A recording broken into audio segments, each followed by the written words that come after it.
Koreya bugun juda ham sovuq. Kechagidan ham battar sovuq. Sizlarga bitta yangiligim bor.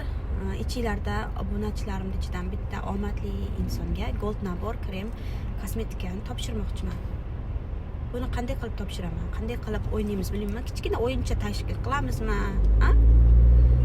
Odatda qanaqa qilib berishadi bilmayman. Menda ham bu narsani birinchisi sizlardan maslahat olmoqchiman. Kimda qanaqa takliflar bor? Yozib qoldiring. O'sha narsani tashkil qilamiz.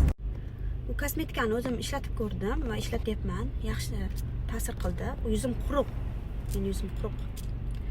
Mening yuzimga tushdi. Endi nam yuzlarga ham tushadi deyishdi-yu. Ayniqsa to'y bo'layotgan qizlar yutib olsa yaxshi bo'lardi. Sarpasiga solgani. Juda chiroyli.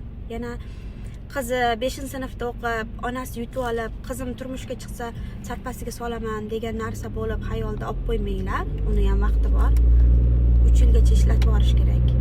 3 yildan keyin zarariga ishlaydi. Biz shunaqada qiz bola tug'ildimi,